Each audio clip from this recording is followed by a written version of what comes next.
kabar jemaat Arauna yang saya kasih dalam Tuhan? Tidak terasa ya, kita sudah memasuki bulan-bulan Natal. Mari sama-sama kita mau menyembah Dia, kita memuji Dia, karena Dia Allah yang sungguh sangat baik. Saya mau menyembah Engkau Tuhan. Terima kasih untuk segala kebaikan.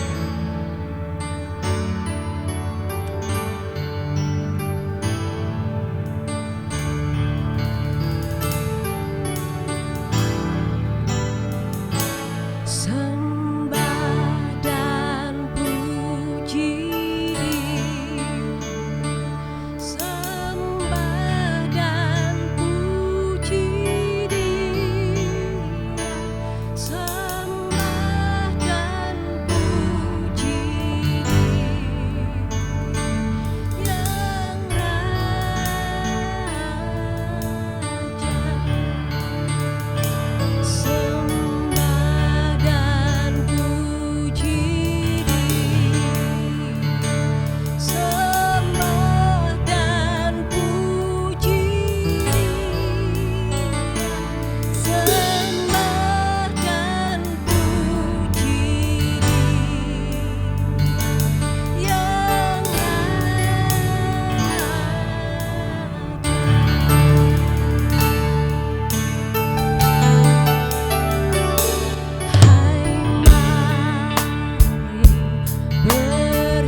sejahtera kami. Dan tidak ada satupun dalam dunia ini yang bisa memuaskan hati kami selain Engkau.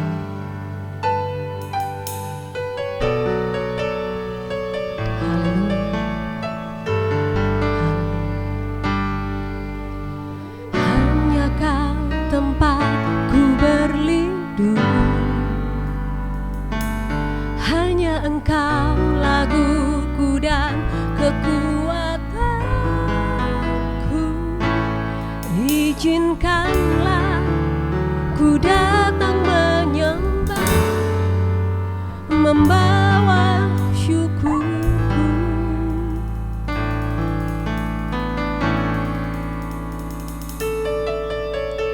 Hanya Kau tempatku berlindung, hanya Engkau laguku dan kekuatanku. Izinkanlah ku datang menyembah, membawa syukurku. Sedalamnya hatiku Kau pun tahu, dan kasih-Mu tak jauh dalam jiwaku. Di dalam kesesakan, di dalam kemenangan, ku tahu Engkau selalu bersamaku.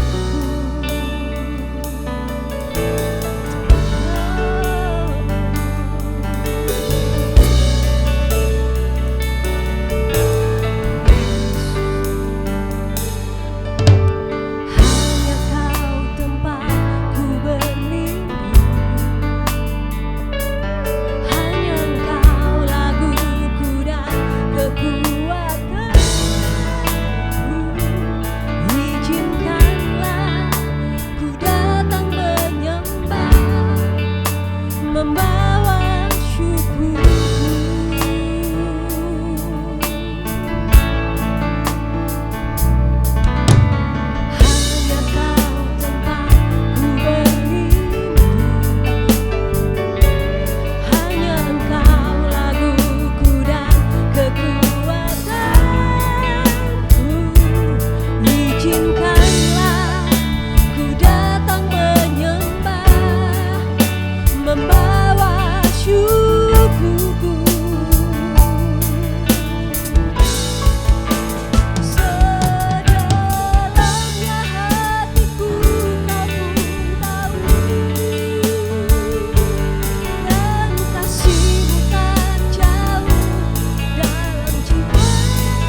Dan di dalam setiap sisi hidup kami Tuhan, Engkau baik. Saat ini kami rindu mendengar firman-Mu. Kami percaya hadirat-Mu ada di sini. Hadirat-Mu menguasai setiap kami Tuhan. Hadirat-Mu ada di setiap rumah kami. Hadirat-Mu ada di tengah-tengah keluarga kami. Mari siapkan hati kami. Dan kami percaya Tuhan, Engkau Allah yang mengurapi hamba-Mu. Biar setiap kata-kata dan setiap firman yang keluar dari lidah dan bibirnya berasal dari Engkau dan bisa memberkati kami semua Tuhan. Terpuji nama-Mu, dan kami mengucap syukur dan kami siap menerima firman-Mu di dalam nama Yesus. Mari sama-sama kita katakan amin. Salam sejahtera, jemaat yang kekasih. Biar kekuatan dan kuasa Tuhan Yesus Kristus selalu menyertai kita sekalian. Dan kita sudah masuk di bulan terakhir di tahun 2021. Kita semua tetap percaya bahwa kasih karunia dan penyertaan Tuhan itu kekal, kesetiaannya kekal, kebaikannya kekal sampai Tuhan Yesus datang kedua kalinya. Dan saya rindu saudara supaya di dalam suasana Desember ini menjadi suasana yang kita kembali ke rumah, kita kembali menguatkan ikatan di dalam keluarga kita masing-masing. Karena sesungguhnya Natal dan kelahiran Yesus itu merupakan hadiah bagi seluruh keluarga, seluruh anggota keluarga yang ada bersama-sama dengan kita. Nah, hari ini kita akan sama-sama belajar. Dan saya juga tetap belajar menjadi murid dari pengajaran yang saya sampaikan. Saya memberi judul telah melihat terang besar. Ya, telah melihat terang besar. Saudara, pada tahun 1952, seorang perenang handal, Florence Chadwick, berusaha melintasi pulau Catalina ke pantai California sejauh 26 mil. Dia mengerjakan itu dengan diapit 2 perahu kiri kanan, perahu kecil yang mengawasinya, dan di dalamnya ada keluarganya juga yang mengawasi. Nah, setelah 15 jam berenang, tiba-tiba ada kabut tebal yang mengitari Florence Chadwick yang sedang berjuang untuk melintasi laut, saudara, dari Pulau Catalina ke pantai California. Dan kabut tebal itu menghalangi dia untuk bisa memandang ke depan sasaran finishnya di garis pantai California itu, sehingga dia tidak bisa fokus dan tidak bisa konsentrasi dan kepayahan, dan dia minta untuk ditarik ke atas perahunya. Sayangnya saudara, ketika telah berada di atas perahu, dia sudah bisa tenang, ia baru melihat dan menyadari jika tujuannya di titik pantai California itu hanya sisa 1 mil lagi. Dia sungguh menyesal dengan keadaan itu, dan singkat cerita setelah itu dia berjuang lagi dengan kondisi alam yang berbeda dan dia bisa mengerjakan itu. Bahkan Florence Chadwick juga adalah salah satu wanita tangguh yang memecahkan rekor menyeberangi Selat Inggris. Nah saudara, betapa terang sasaran itu menjadi sesuatu yang penting. Waktu mata jasmani nggak bisa lihat, perenang handal pun menjadi tidak bisa fokus dan kehilangan kekuatannya yang sebenarnya dia sudah latih itu bertahun-tahun lamanya. Dalam aplikasi dalam kehidupan, saudara, banyak orang hidupnya seperti perenang handal tersebut. Hidup yang tidak tentu dan tidak stabil arahnya, seperti perenang yang tidak melihat sasaran ke depan, karena ada kabut tebal, karena ada yang menutupi penglihatannya. Tidak ada terang yang besar yang memampukan dia melihat apa yang ada di depan. Banyak orang yang hidupnya tidak tentu, tidak stabil arahnya, naik turun terus menerus tanpa ada kepastian. Kemudian banyak orang juga yang kehilangan arah dan fokus mau kemana. Hidupnya dijalani dengan rutin tanpa kejelasan. Apa sebenarnya tugas ilahi yang Tuhan taruh di setiap pribadi lepas pribadi. Bahkan tidak jarang ada orang-orang yang terus mengulang kesalahan dari tahun sebelumnya, masuk tahun baru, ke tahun yang akan baru lagi, mengulang itu semua. Saya berdoa dimanapun kau ada, jemaat Arauna yang saya kasihi, pastikan hidupmu diubahkan Tuhan Yesus sebelum masuk tahun yang baru 2022. Yang percaya katakan amin. Yes, amin. Biar Tuhan menjamahmu saat ini, menjamahmu dan menjamahku sebelum kita mengakhiri tahun 2021. Nah, saudara yang kasih, kegelapan merupakan hal yang menakutkan. Setuju, saudara? Tidak nyaman, tidak bisa melihat ke depan seperti Florence Sedgwick, itu menghalangi dia untuk menyelesaikan usahanya untuk melintasi laut dari Pulau Catalina ke pantai California. Kegelapan merupakan hal yang menakutkan, tidak bisa melihat, itu merupakan hal yang menakutkan. Kenapa, saudara? Why? Karena kita tidak bisa melihat jelas apa yang ada di depan kita dan bagaimana cara kita menempuh perjalanan itu, karena kita nggak bisa lihat. Nah, saudara, Nabi Yesaya di dalam Yesaya 7 sampai Yesaya 9 menulis nubuatan, menyampaikan nubuatan tentang kelahiran Yesus Kristus. Mari kita sama-sama belajar sejarah, latar belakang dari penulisan pasal-pasal yang ditulis nubuatan dari Nabi Yesaya. Keadaan atau kondisi Nabi Yesaya menyampaikan nubuatan itu adalah, saudara, Yesaya yang pertama, Yesaya menyatakan ketidakpercayaan karena kondisi yang tidak stabil, tidak aman yang dialami oleh seorang raja yang masih muda, yaitu Raja Ahaz waktu itu. Keadaannya secara politik tidak nyaman, tidak baik, tidak aman, tidak bisa melihat apa yang akan terjadi di depan. Itu latar belakang penulisan kitab Yesaya di pasal 7 dan 9. Di situ muncul nubuatan yang sebenarnya tentang Yesus Kristus, kelahiran Yesus Kristus luar biasa. Itu belum terjadi beberapa tahun yang masih lama sampai itu kenyataan terjadi. Jadi Nabi Yesaya menyampaikan nubuatan itu, kondisinya adalah, keadaannya adalah dia menyatakan ketidakpercayaan karena kondisi yang enggak stabil, kondisi politik, kondisi keamanan yang sedang dialami oleh seorang raja yang masih muda, yaitu Raja Ahaz. Keadaan yang kedua, saudara, Raja Aram dan anak Remalia sedang merencanakan untuk menyerang Yerusalem. Masih ingat bahwa karena dosa, Tuhan kemudian mengizinkan bahwa Israel terpecah menjadi dua. Dan kondisi saat itu adalah dua kekuatan hendak menyerang Yehuda. Jadi itu betul-betul kalau boleh dikatakan istilah zaman sekarang, keadaan politik yang kacau, tentunya semuanya menjadi kacau. Raja Ahaz yang waktu itu masih muda dan memerintah, karena ketakutan kemudian berencana untuk meminta bantuan Raja Asyur. Asyur itu adalah raja kafir, dibandingkan Ahaz percaya dan meminta petunjuk Tuhan bagaimana menghadapi keadaan tersebut.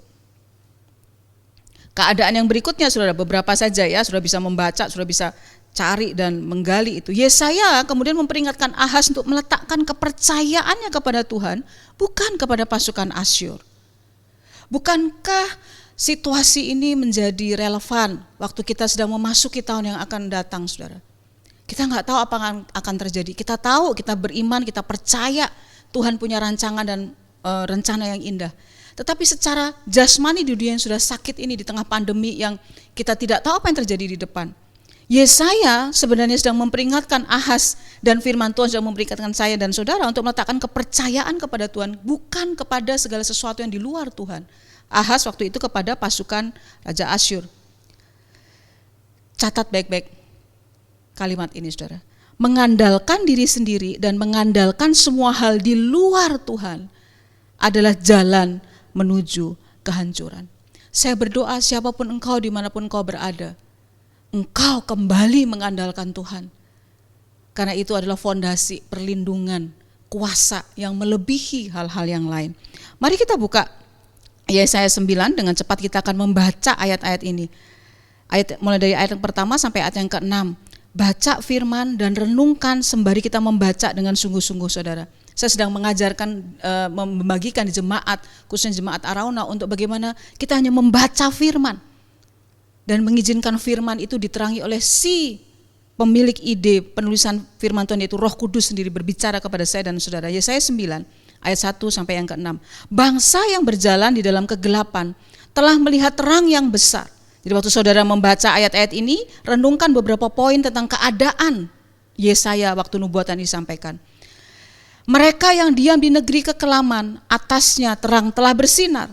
Engkau telah menimbulkan banyak sorak-sorak dan sukacita yang besar. Mereka telah bersukacita di hadapanmu seperti sukacita di waktu panen, seperti orang bersorak-sorak di waktu membagi-bagi jarahan. Ayat 3. Sebab kuk yang menekannya dan gandar yang di atas bahunya serta tongkat si penindas telah kau patahkan seperti pada hari kekalahan Midian. Sebab setiap sepatu tentara yang berderap-derap dan setiap jubah yang berlumuran darah akan menjadi umpan api. Artinya kuasa Tuhan lebih besar dari keadaan, kekacauan, tragedi waktu itu. Nubuatan mulai di ayat yang kelima. Sebab seorang anak telah lahir untuk kita, seorang putra telah diberikan untuk kita. Lambang pemerintahan ada di atas bahunya dan namanya disebut orang, nama Yesus itu saudara, disebut yang pertama penasihat ajaib, Allah yang perkasa, Bapa yang kekal, Raja damai. Ayat 6, mari kita baca bersama-sama dengan iman. 2, 3. Besar kekuasaannya dan damai sejahtera tidak akan berkesudahan di atas tahta Daud dan di dalam kerajaannya. Karena ia mendasarkan dan mengokohkannya dengan keadilan dan kebenaran dari sekarang sampai selama-lamanya.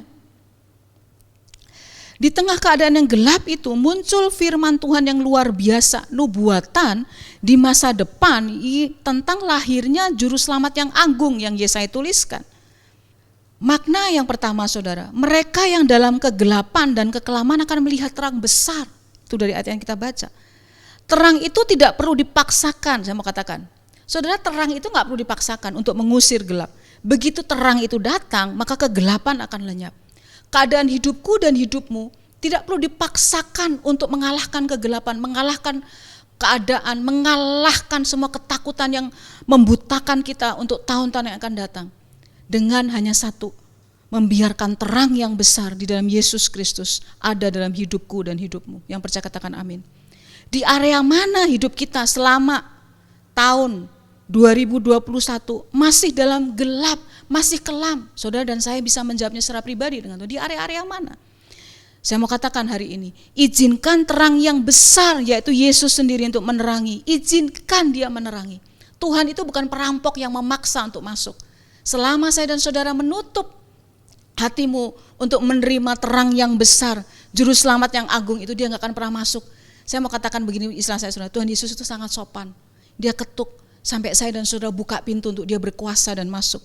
Yang kedua, makna yang kedua saudara tentang nubuatan dari ayat yang kita baca. Dikatakan bahwa Yesus yang lebih dahulu menanggung kuk dan beban di atas bahunya. Saudara tahukah saudara bahwa bahu adalah lambang kekuatan? Betul? Lambang tempat untuk mengangkat serta menanggung beban. Hal-hal yang berat dipikul, itu lambang. Bahu itu lambang power, kekuatan saudara. Dan Yesus, dia melakukannya bagi kita, sudah melakukannya. Bahu juga adalah lambang pemerintahan. Kalau saudara ada angkatan bersenjata atau kepolisian, di bahu itu ada tanda bintang, ada lambang pangkat. Saudara. Lambang itu kita tahu besarnya wewenang dan kuasa seseorang dari lambang itu. Yesus di atas bahunya yang kita akan sama-sama belajar lebih detail hari ini. Di atas bahunya itu ada 4 nama, sebutan dan fungsi. Katakan sama-sama fungsi. Lambang, pangkat, nama di atas bahu itu melambangkan juga fungsi. 4 nama itu merupakan kebutuhan seluruh umat manusia di bumi ini, bukan hanya buat anak Tuhan, saya dan saudara. Kalau saudara memberitakan 4 nama ini, nama dari Yesus, fungsinya Yesus, apa yang Yesus kerjakan, itu bukan hanya untuk orang-orang Kristen, bukan untuk hanya anak-anak Tuhan. Bagi engkau yang merindukan, Yesus tidak membawa agama, tetapi dia mengetuk pintu hatimu di masa-masa raya menjelang Natal ini, untuk dia memerintah, memikul bebanmu, memikul kukmu. Dia akan mengerjakan 4 fungsi dari 4 nama yang tertulis oleh Nabi Yesaya. 4 nama itu, sudah saya ulang, merupakan kebutuhan seluruh umat manusia di bumi ini, bukan hanya buat anak Tuhan. Yang percaya katakan amin. Dituliskan Yesus mempunyai kekuasaan yang besar lebih dari apapun. Tadi kita baca, dan damai sejahtera tidak berkesudahan ada di dalam dia. Apa yang membuat hidup saya dan saudara kokoh dan kuat? Tadi saya katakan, kalau engkau membangun segala sesuatu dari dirimu sendiri dan juga di luar Tuhan, itu akan menjadi jalan kehancuran. Nah, apa yang membuat hidup saya dan hidup saudara kokoh dan kuat? Dasarkan hidup dalam keadilan dan kebenaran di dalam Kristus. Katakan keadilan dan kebenaran, 2, 3. keadilan, dan kebenaran. Sepanjang bulan Desember, saya rindu menyampaikan pesan-pesan yang akan mempersiapkan saudara untuk tahun yang akan datang. Keadaan bisa sulit seperti gelap saudara, tetapi lakukan keadilan dan kebenaran. Bahkan Alkitab katakan kerajaan Allah bukan soal makan dan minum, bukan berkat jasmani atau apa yang bisa dilihat oleh mata jasmani. Tapi kerajaan Allah itu soal kebenaran, damai sejahtera, sukacita. Kalau engkau dan saya ada di dalam kondisi ini, kebenaran, damai sejahtera, sukacita, kita boleh ada kabut tebal gelap, tapi Yesus bersama-sama dengan saya dan saudara. Nah, saudara, mari kita melihat 4 gelar atau sebutan yang dimiliki oleh Tuhan Yesus. Yang pertama dikatakan penasehat ajaib, wonderful counselor. Penasehat ajaib, di terjemahan bahasa Inggris itu bagus saudara, wonderful counselor. Seorang konselor yang hebat, yang handal. Saudara, saya melihat orang bisa belajar, orang bisa jago di dalam masalah counseling saudara. Tetapi kalau engkau enggak ketemu dengan si penasehat ajaib, si katakanlah wonderful counselor itu, maka itu tidak akan punya kekuatan apa-apa. Engkau akan seperti Florence Chadwick yang sedang berenang dengan kemampuannya dan tiba-tiba kabut tebal, kita enggak bisa lihat apa yang di depan. Tuhan Yesus adalah seorang konselor handal yang mampu menjawab setiap kebingungan kita. Yang percaya katakan amin. Kebingungan saya sebagai seorang hamba Tuhan, kebingungan saudara mungkin hamba Tuhan yang sedang bersama-sama beribadah, pelayan Tuhan. Tuhan Yesus adalah konselor handal nomor 1. Saya tidak mengatakan kita enggak penting orang atau fungsi-fungsi manusia atau keahlian yang ada di dunia ini untuk masalah ini. Tetapi saya mau katakan dasar semuanya, dia adalah konselor handal yang mampu menjawab setiap ketakutan, kebingungan saya dan saudara. Sebagai manusia, saudara, kita akan mendapatkan atau menjumpai orang-orang yang menjadi penasehat yang baik atau penasehat yang buruk, betul, dalam kehidupan sehari-hari. Tergantung saudara mau cari penasehat yang baik atau penasehat yang buruk. Penasehat yang buruk itu belum tentu nasihatnya buruk, saudara. Perhatikan apa yang saya katakan. Penasihat yang buruk itu belum tentu nasihatnya buruk.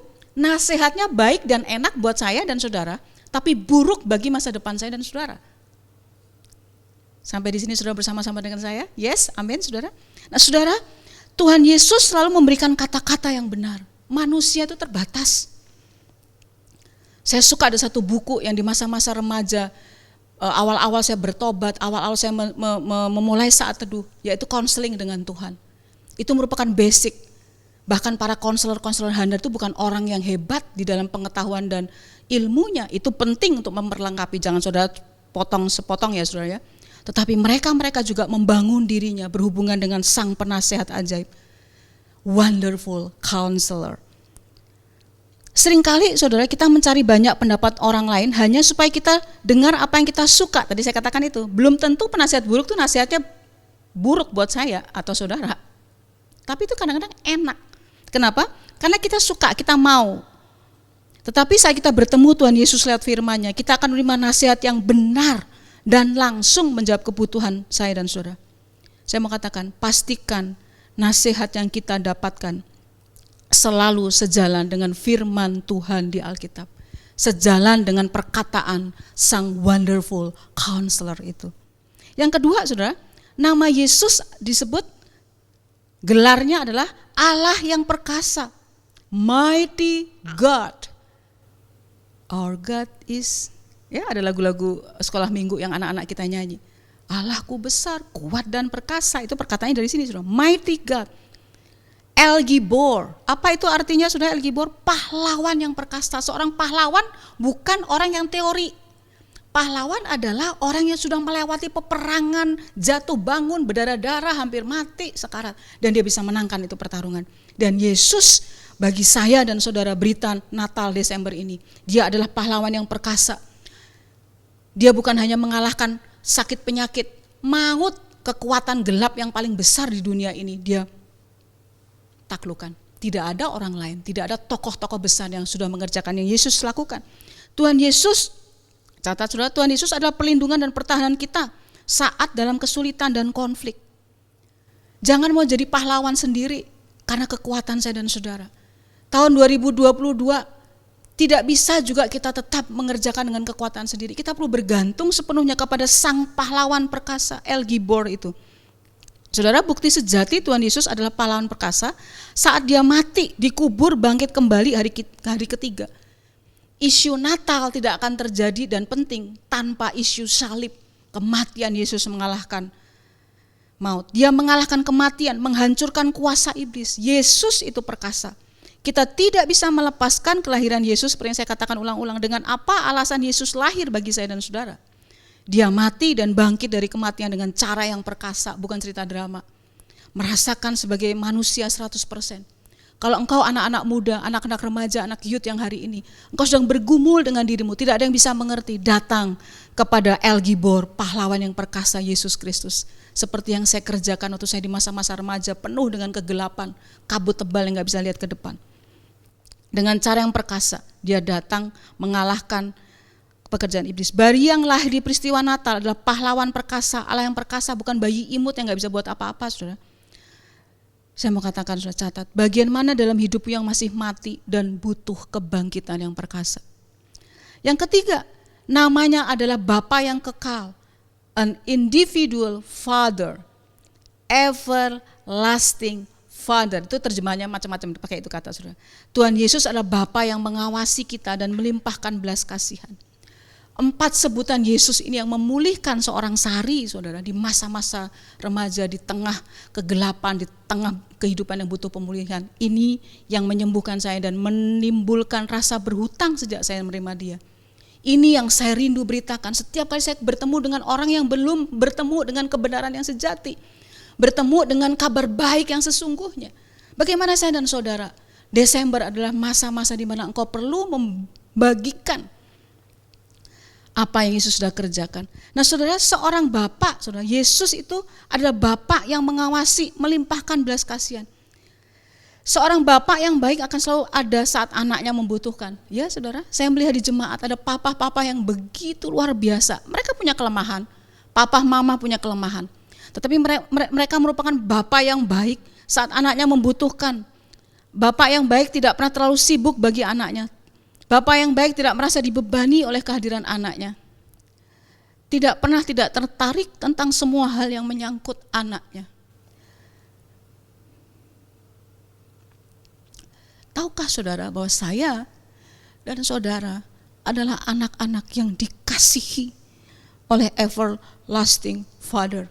Siapapun engkau, dimanapun engkau, kalau engkau sedang kehilangan papa secara jasmani, ada beberapa jemaat yang tahun ini kehilangan papa jasmaninya. Ada jemaat-jemaat yang papahnya adalah pahlawannya. Ada seorang wanita yang mengatakan, Kak, papa yang dulu bela saya sekarang meninggal. Saya bilang sama dia dengan air mata, saudara, saya katakan, engkau punya papa di surga. He is everlasting Father yang akan membela saya dan saudara. Kalau bapak di dunia saya bisa melihat mereka penuh kasih, lebih-lebih bapak di surga. Bapak yang baik adalah penyedia, bukan hanya mengawasi dan melimpahkan kasih. Dia penyedia dan pelindung kekal bagi saya dan saudara yang mau jadi anak-anaknya. Karena Tuhan Yesus adalah Allah yang perkasa, maka dia mampu dan mau, katakan mampu dan mau, 2, 3, mampu dan mau memenuhi setiap kebutuhan dalam hidupmu. Dia adalah Bapa yang kekal, yang akan memenuhi setiap apa yang kita butuhkan, yang menyangkut, yang akan kita butuhkan di masa depan kita, bahkan untuk tahun baru yang akan segera kita masuki.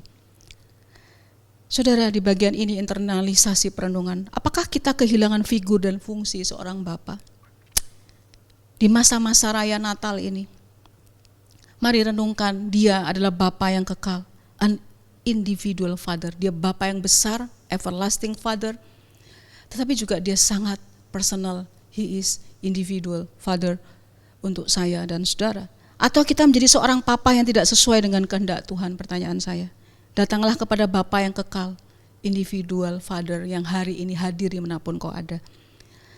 Yang terakhir, saudara, sebutan gelar Yesus, Prince of Peace,